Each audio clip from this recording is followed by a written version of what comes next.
Hi children, welcome to the class. Today we will learn chapter 8, Ashoka, the emperor who gave up war. History chapter 8. Today's video's topics are what is the meaning of an empire, a very big kingdom and ruling the empire. So we all know the name of Ashoka, the greatest rulers of Indian history. Yes, one of the greatest rulers known to history. Now why Ashoka's name was so famous?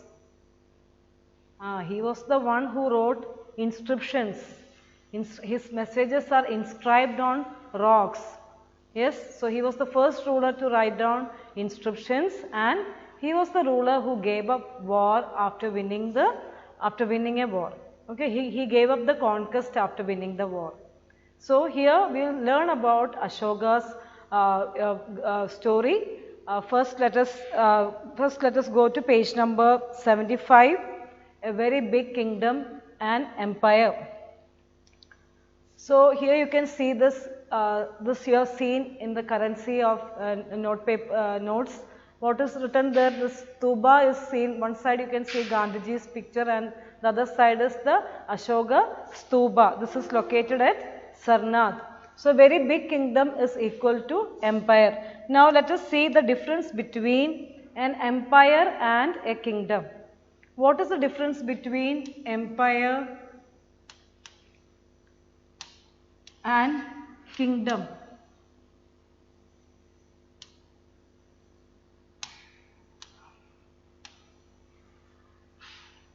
Now empire means a very big kingdom. So here the emperors need lot of resources to look after the entire empire. They need lot of resources, they need lot of money to pay to the soldiers.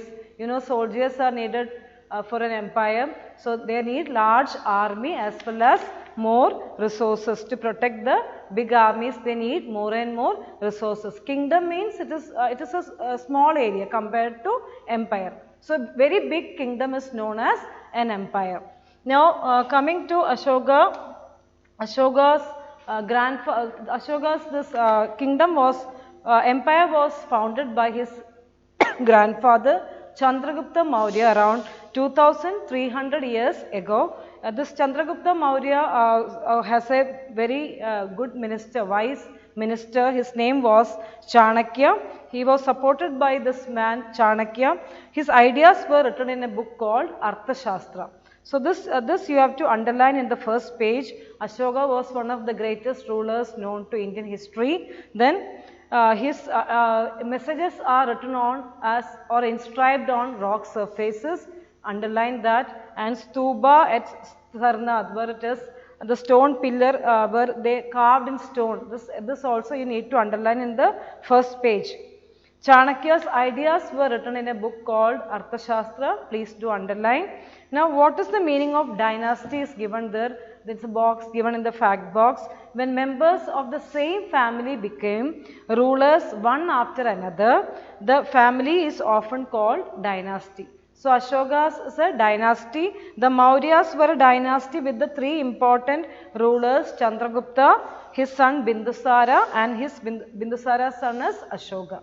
So this Mauryan empire is known as a dynasty. Now there are several cities located. There are several cities located all over India. You can see in Ashoka's empire. Okay, the red dots are shown in the cities, and the black dots also you can see. The black dots are marked as cities. Okay, and the red dots are inscriptions, where all you can see the inscriptions that is carved on the rock surface. So these regions you can see Ashoka's empire. These regions are all under Ashoka's empire. Now the important cities were during Ashoka's empire: Ujjain, then Patliputra, then Takshila. Takshila was an important cities. Okay, so Ujjain, Patliputra and Takshila were the important cities.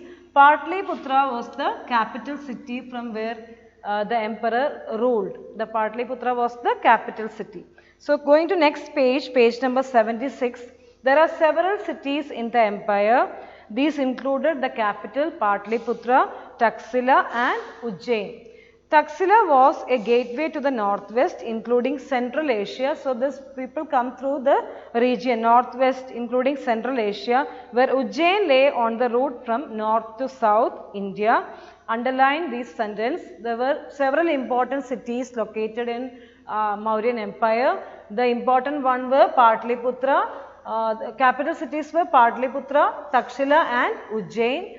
Then what you have to underline? The gateway from northwest and the north to south underline. Now, what were the groups of people living in different regions? Cities, there were merchants, officials and craft persons. Along with the rulers who all lived there, merchants, officials and craft persons lived in cities. In the villages, as you all know, more farmers and herders lived in the village areas, and there were towards central India there were forested regions. So, they were not under the control of anyone. These regions, there were hunter gatherers, the people who hunted animals and gathered fruits. They lived in the forested regions.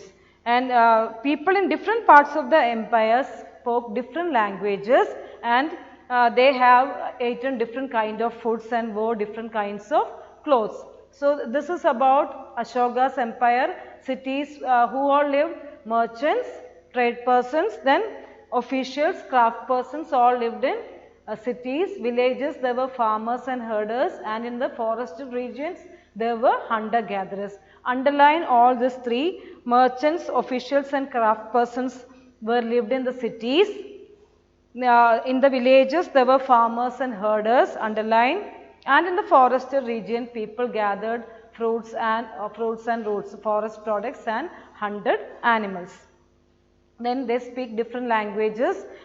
They probably ate different kind of food and wore different kinds of clothes. So, you know, people in different part of language means what? The local languages they speak, that we already studied, known as Prakrit. So, they speak which language? Prakrit language, that is the local language of the area. Now, how are empires different from kingdom? We just explained. Empires means large or big kingdom which requires more and more resources and need to be protected by big armies. Big armies means then we need lot of money to pay salaries to these people. So, they need a large number of officials who collect taxes.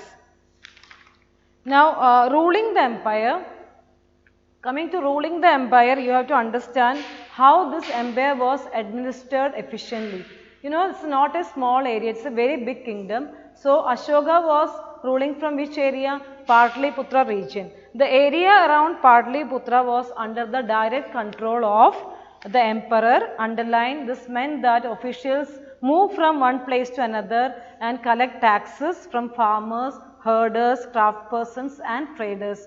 They need money. 50% of the peasants' produce is collected as taxes. Why the emperor need money? In order to pay salaries to the soldiers. So, for this purposes, officials were appointed to collect taxes.